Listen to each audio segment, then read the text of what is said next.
Hello everyone, कैसे हैं my dear.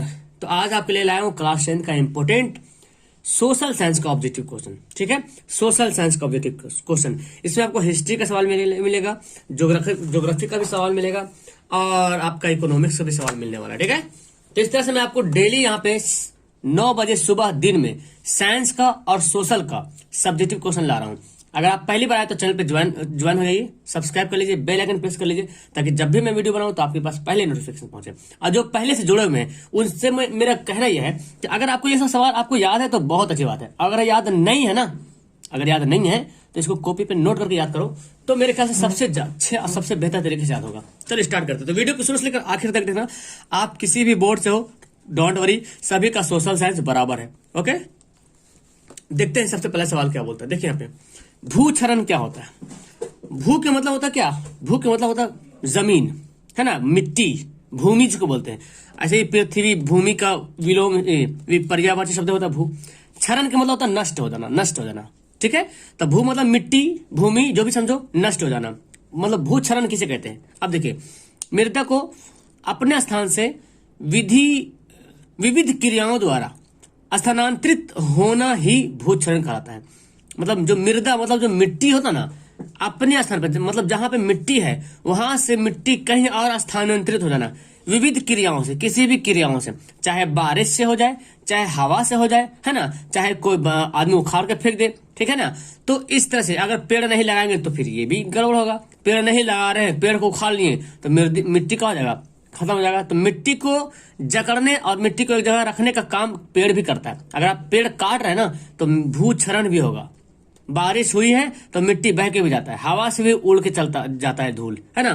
तो मृदा को अपने स्थान से विविध क्रियाओं द्वारा स्थानांतरित होना ही भूक्षरण कहलाता है। या तो फिर इसका दूसरा एग्जांपल यह है कि भूमि के कणों का अपने मूल स्थान से हटने एवं दूसरे स्थान पर एकत्र होने की क्रिया भूक्षरण कहलाता है। इसको मृदा अपरदन भी कहते हैं। ठीक है, तो ये दोनों सेम डिफिनेशन है भूक्षरण का, दोनों सेम। किसी एक को ही आपको जानना है, किसी एक को ही लिखना है। तो दोनों तो समझ लो, दोनों तो सेम ही है कि मिट्टी, अगर मृदा जो है किसी भी क्रियाओं द्वारा अपने पहले स्थान से हट करके किसी दूसरे स्थान पर चले जाना, वही होता है भूक्षरण। ठीक है, समझ में आ गया अच्छे तरीके से। चलिए सेकेंड सवाल देखें। जर्मनी के एकीकरण की बाधाएं क्या थी? जर्मनी के एकीकरण के क्या बाधाएं थे, ये समझना आपको। तो देखते हैं यहाँ पे, जर्मनी के एकीकरण में निम्नलिखित बाधाएं थी। अब देखिए कौन कौन बाधाएं थी। सबसे पहला बाधा ये था कि लगभग 300 छोटे छोटे राज्य थे। जर्मनी के एकीकरण में जो बाधाएं थी वो आपके एग्जाम में 2 नंबर का सवाल आ सकता है। अगर 5 नंबर का सवाल आएगा तो ये पॉइंट लिख करके आपको एक्सप्लेन करना पड़ेगा। सेम सवाल रहेगा कि जर्मनी के एकीकरण में क्या बाधाएं थी, वर्णन करे, 5 नंबर लिखा रहेगा। और अगर 2 नंबर है, 3 नंबर है तो बस इतना लिख दीजिए, काफी है। ठीक है, लेकिन अगर 5 नंबर का सवाल आता है ना तो ये पॉइंट आपको याद रखना है। लगभग 300 छोटे छोटे राज्य थे और इस पॉइंट को एक्सप्लेन करना है 4, 5, 6 लाइन में, क्लियर हो जाएगा। ठीक है, दूसरा है, इन राज्यों में व्याप्त राजनीतिक, सामाजिक तथा धार्मिक विषमताएं भी थी। इन राज्यों में जो 300 छोटे छोटे राज्य बटे हुए थे जर्मनी में, इन राज्यों में व्याप्त राजनीतिक भी व्याप्त था, सामाजिक तथा धार्मिक विषमताएं थी, धार्मिक भी विषमताएं थी। दूसरी बात है, राष्ट्रवाद भावना का अभाव था। लोगों में राष्ट्रवाद की भावना था ही नहीं कि अपने देश को समझे। जो जर्मनी में रहने वाले, जो कहीं कभी, तो हम फिलहाल जर्मनी के बारे में समझ रहे, तो जर्मनी में जो रहने वाले उसको पता नहीं कि ये हम जर्मनी में रह रहे हैं तो उसके लिए मेरा क्या अधिकार है। राष्ट्र, अपने देश के बारे में, देश से प्रेम मोहब्बत का भावना ही नहीं था, लोगों में अभाव था। एकीकरण की बाधाएं हैं। अगर एकीकरण तुरंत होना है तो ये सब हमको दूर करना पड़ेगा। जो भावना है, अभाव है लोगों में, उस अभाव को मतलब जगाना पड़ेगा, लोगों में भावना जगाना पड़ेगा, राष्ट्रवाद की भावना जगाना पड़ेगा। आज कोई भी देश अपने आप को एकीकरण कैसे करके है? क्योंकि वहां की जनता जो है ना, जनता में राष्ट्र के प्रति भावना जगी हुई है। कोई भी देश देख लीजिए, ऑस्ट्रेलिया का हस्तक्षेप और जर्मनी के एकीकरण में ऑस्ट्रिया भी हस्तक्षेप कर रहा था, है ना, इंटरप्रेट क्या बोलते हैं, मुदाखलत कर रहा था, हस्तक्षेप कर रहा था, टांग अड़ा रहा था, ये समझे जर्मनी के एकीकरण में। तो ये कुछ बाधाएं थी। अगर एकीकरण को करना है तो इन बाधाओं को समाप्त करना जरूरी है। तो जर्मनी के एकीकरण में निम्नलिखित बाधाएं थी। ये 5-4 टिप्स आप याद कर लीजिएगा। अगर इसको लॉन्ग में अगर आंसर देना है तो राष्ट्रवाद की भावना लेकर के आपको एक्सप्लेन करना पड़ेगा। वो सवाल भी आपको मैं करवा दूंगा। ठीक है, या तो आपके पास गाइड वगैरह हो तो उससे भी कर लीजिएगा, टेंशन मत लीजिए। ठीक है, गाइड तो सबके पास है, मुझे पता है सबके पास गाइड है, लेकिन पढ़ता कौन है भाई, है ना। पढ़िए, मुस्लिम लीग की क्या उद्देश्य है। अब देखो, जब आप क्वेश्चन खुद से पढ़ते हैं ना तो उतना अच्छी तरीके से अंडरस्टैंड नहीं कर पाते जितना अगर कोई टीचर आपको अंडरस्टैंड करवा दे। थोड़ा सा मतलब फर्क पड़ता है कि टीचर कुछ नया नया लफ्ज जो इसमें शब्द है उनको एक्सप्लेन करके बता दे, अच्छी तरीके से अलग टाइप से बता दे, तो थोड़ा से दिमाग में सेट हो जाता है। मुस्लिम लीग की क्या उद्देश्य थे। अब देखिए, मुस्लिम लीग की स्थापना 30 दिसंबर 1906 को हुई थी। ये तो ऑब्जेक्टिव में आप याद कर चुके हैं। मुस्लिम लीग की स्थापना कब हुई थी? 1906 में, 30 दिसंबर। उसका उद्देश्य था मुसलमानों के हितों को रक्षा करना। मुस्लिम लीग से पता चल रहा, मुस्लिम लीग मतलब होता है ना आंदोलन टाइप का, ठीक है। मुस्लिम लीग यानी कि मुसलमानों के हितों के लिए, मुसलमानों के फायदा के लिए रक्षा करना। मुसलमान का क्या फायदा होगा, क्या करना उसके लिए जो मुसलमान का फायदा हो, तो मुस्लिम लीग का उद्देश्य था। इसकी नींव ढाका में हुई थी। ढाका बांग्लादेश में पड़ता है। उस टाइम जो है ना बांग्लादेश जो भारत में था, ठीक है, क्योंकि बांग्लादेश पाकिस्तान से छट गया है, तो पाकिस्तान ही पहले भारत में था, तो भारत से पाकिस्तान छटा और पाकिस्तान से बांग्लादेश छटा, और बांग्लादेश का पहले पुराना नाम था पूर्वी पाकिस्तान और उसको अलग करके बांग्लादेश नाम रखा। तो बांग्लादेश की राजधानी ढाका है। इसकी नींव ढाका के नवाब सलीमुल्लाह खान ने रखी थी, ठीक है। इसका उद्देश्य क्या था? अगर देखो ऑब्जेक्टिव से आपको बहुत सारा सवाल क्लियर हो जाएगा कि मुस्लिम लीग की स्थापना कब हुई थी, इसकी लीग किसने रखी, सलीमुल्लाह खान, कहाँ रखी थी, ढाका में। इसका उद्देश्य क्या था? मुसलमानों को सरकारी सेवा में उचित स्थान दिलवाना, यानी कि सरकार की जो सरकारी जो सेवा हुआ करता था, सरकारी जो नौकरी हुआ करता था, तो नवाब सलीमुल्लाह का था, ये था मतलब नेतृत्व था, उसका कहना था, उद्देश्य था कि मुसलमानों को भी सरकारी सेवा में उचित स्थान, जिस तरह से अनेक धर्मों को उचित स्थान मिल रहा था, उसी तरह मुसलमानों को भी उचित स्थान दिलाना एवं न्यायाधीश के पद पर मुसलमानों को जगह दिलाना। तो न्यायाधीश के, तब तो जब मतलब हर धर्म के लोग हर पोस्ट पे रहेंगे तभी तो उस धर्म का जो प्यारे मोहब्बत को बातें को समझ पाएंगे, है ना। जैसे मुस्लिम है या हिंदू हो तो हिंदू के लोग भी इस पोस्ट पे जज पे रहेंगे, मुस्लिम वाले भी लोग यहाँ पे रहेंगे। तब क्या होगा ना, आपस में सौहार्द पैदा होगा, एक अखंडता पैदा होगा, एकता पैदा होगा लोगों में, और आपस में तालमेल चलेगा। नहीं तो पता चला कि एक ही धर्म के लोग न्यायाधीश बने हुए हैं तो दूसरे धर्म को इग्नोर कर देंगे, नजरअंदाज करेंगे। लेकिन अलग अलग धर्मों के लोग जब लोग न्यायाधीश बने हुए हैं तो वो अपना फैसला जो है एकदम मतलब क्या साफ मतलब साफ तरीके से सुनाता है, अपने सोच विचार करता है, क्योंकि पढ़े लिखे लोगों का माइंड ही कुछ अलग होता है।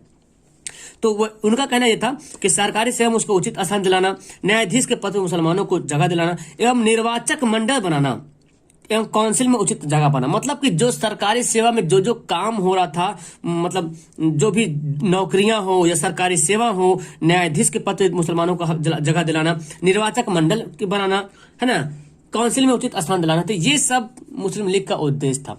अब देखो मुस्लिम लीग का उद्देश्य कितना हो गया, मुसलमानों की सरकारी सेवा को उचित स्थान दिलाना एक उद्देश्य, न्यायाधीश के पद पर मुसलमानों को जगह दिलाना दो उद्देश्य हो गया, निर्वाचक मंडल बनाना तीन उद्देश्य हो गया, काउंसिल में उचित जगह। तो आप इस उद्देश्य को याद रख लो। बाकी तो इसे पता है किसकी स्थापना हुई थी, किसने की थी, है ना। और सबसे यहाँ पे छोटा सा लिख दिया मुसलमानों को हितों को रक्षा करना, ये था मेन शॉर्ट में, मुसलमानों के हितों को रक्षा करना। अब इसको खुलासा यहाँ पे कर देखो कौन कौन हित था मुसलमानों का। क्लियर है, समझ आ गया? बहुत अच्छे तरीके से मेरे ख्याल से याद भी हो गया। आप ऐसे समझ के पढ़ो ना, आपको एकदम कुछ कोई दिक्कत नहीं लगेगा। चलिए अगला सवाल पढ़ते हैं। विश्व बाजार क्या है? देखिए विश्व बाजार, वर्ल्ड मार्केट, है ना। विश्व बाजार को क्या बोलते हैं? वर्ल्ड मार्केट बोलते हैं। विश्व मतलब एक ऐसी चीज, पहले इसको पढ़ते हैं, उस तरह के बाजार को कहते हैं विश्व बाजार। उस तरह के बाजार को कहते हैं जो हम विश्व बाजार कहेंगे, उस तरह के बाजार को हम विश्व बाजार कहेंगे जहां विश्व की सभी देशों की वस्तुएं आम लोगों को खरीदने के लिए उपलब्ध हो, ठीक है। यानी कि जो आम जनता हो वहां पे ऐसी बाजार हो जहां पे आम लोग भी जाकर के विश्व के अनेक देशों की जो वस्तुएं आ रही है उनको खरीद सकते हैं। जैसे कि भारत की आर्थिक राजधानी मुंबई को बोला, क्यों मुंबई को बोला गया? क्योंकि मुंबई विश्व का बाजार ग्रुप में सम्मिलित है, ठीक है, सम्मिलित है, ठीक है। क्योंकि मुंबई में ना अनेक देशों के व्यापारी होते हैं वहां पे, और आम लोग जो है अनेक देशों की वस्तुओं को खरीदते हैं, उसको बोलते हैं विश्व बाजार। जैसे आपके छोटे शहर में बाजार लगता होगा, तो आपके ऐसा तो नहीं कि सिर्फ आप ही के शहर वाले लोग बेचते होंगे, अगल बगल के जो गांव है सभी लोग आते होंगे। आप थोड़ा सा उठ के चले जाइए, थोड़ा सा आगे जिला में चल जाइए, तो जिला में देखिएगा तो अनेक ब्लॉकों के लोग के जिला में दुकानें हैं, है ना। तो इसी तरह से अगर आप एक ऐसा जगह पहुंचे जहां पे अनेक अनेक स्टेट के जो है सामान उपलब्ध है। तो उसी तरह से विश्व बाजार मतलब अलग अलग देश का एक बाजार हो। जैसे कि मुंबई एक बाजार है, मुंबई में जो बाजारें हैं वहां पे जो बड़ी बड़ी कंपनियां हैं, बाहरी देश की कंपनियां हैं और मुंबई में स्थापित है बाहरी देश, इसलिए तो इसको बोलते हैं आर्थिक राजधानी। क्यों? क्योंकि मुंबई विश्व का बाजार के उदाहरण एक आता है। ठीक है, तो यहाँ पे अनेक देशों के, सभी देशों के, लगभग सभी देशों के वस्तु जो है आम आदमी लोग भी खरीद सकता है। आम आदमी, आम लोग, हम लोग, आप लोग आराम से खरीद सकते हैं। तो इसीलिए तो विश्व बाजार जाएंगे तभी तो खरीद पाएंगे। अब घर के पास बैठेंगे, अपने मोहल्ले में जाएंगे, अपने मार्केट में जाएंगे, अपने छोटे से शहर वाले मार्केट में जाएंगे तो आपको हर देश की वस्तुएं नहीं मिल पाएगी। लेकिन मुंबई जैसा बड़ा शहर है जहां पे आसानी से मिल गया। अब हम वहां से उठ के अगर इधर आ जाए तो अलग बात है, लेकिन एक बाजार लगता है जहां पे सभी का वहां पे मौजूद होता है ना, सभी देश का सामान जो है मौजूद होता है। तो इसको बोलेंगे विश्व बाजार। बात से पता चला कि विश्व बाजार मतलब अनेक देशों के सामान जहां एक जगह मिलती हो और आम लोग उसको आराम से सहायता, आराम मतलब आरामदायक से उसको खरीद सकता हूं। अब यहाँ पे शॉर्ट 2 क्वेश्चन में लेकर आया हूं कि एटीएम का फुल फॉर्म याद कर लीजिएगा, ऑटोमेटेड टेलर मशीन। इसको हिंदी में बोलते हैं स्वचालित मशीन, स्वचालित टेलर मशीन, स्वचालित खुद से चलने वाली। HDI human development index, human development index. आपका एक होमवर्क देता हूं कि 2020 में इंडिया का HDI रैंक क्या था। ठीक है ना, मतलब जैसे हर देश पूरा वर्ल्ड मिला करके एक ह्यूमन डेवलपमेंट इंडेक्स निकलता है कि इंडिया कितना नंबर पे, 31वां नंबर पे, 22वां नंबर पे, 100वां नंबर पे। तो आप कहीं से भी सर्च करो और बताओ मुझे कि 2020 में इंडिया का HDI रिपोर्ट, HDI इंडेक्स क्या था, है ना, कितना नंबर पे था। ओके, तो अब मैं जहां तक समझता हूं कि अब ये सब सवाल आपको याद हो गया होगा। इसी तरीके से आपको मैं डेली करवाते रहता हूं। आप भी रिकमेंड कर सकते हो, सर इसका सवाल लाइए, इसका सवाल है, तो मैं कोशिश कर रहा हूं उन सभी सवाल को यहाँ पे आपको आपके सामने पेश करने के। ठीक है, तो वीडियो को यहाँ पे लास्ट करते हैं। पहली बार चैनल पे आए ना तो चैनल को सब्सक्राइब कर लो। और हाँ, और आप जानना चाहते हैं कि क्लास किस टाइम होती है? सुबह 6 बजे क्लास होती है, ध्यान सुनना, सुबह 6 बजे क्लास होती है, सुबह 9 बजे क्लास होती है, 12 बजे दिन में क्लास होती है, 3 बजे दिन में क्लास होती है, 6:30 बजे शाम को क्लास होती है और 9 बजे रात में क्लास होती है। जो सुबह क्लास होती है ना वहां पे आपको model set, objective question, important question आपको अपलोड मिलता है साइंस, सोशल, मैथ का। ठीक है, और फिर जो 9 बजे होती है वो साइंस, सोशल का जो है ना सब्जेक्टिव क्वेश्चन मिलती है। जो 12 बजे क्लास है वो क्लास आपको मैथ का सब्जेक्टिव क्वेश्चन मिलेगा। और जो 3 बजे क्लास है वहां पे आपको हिंदी, इंग्लिश, संस्कृत, उर्दू ये सब का क्वेश्चन आपको मिलेगा जो कि लैंग्वेज सब्जेक्ट है। और जो शाम को 6:30 बजे वहां पे मैं लाइव आता हूं, आपके सामने रूबरू होता हूं, एकदम लाइव आपकी बातों को सुनता हूं। और क्लास होता है रैंडमली, रिवीजन क्लास होता है, समझ लो रिवीजन क्लास। और 9 बजे रात में मैथ का ऑब्जेक्टिव क्वेश्चन। ठीक है, समझ में आ गया? तो आप इन सभी टाइम में आकर के फायदा उठा सकते हैं। टाइम बहुत कम है, एकदम लग जाओ। Okay, bye, that's all, thank you everyone.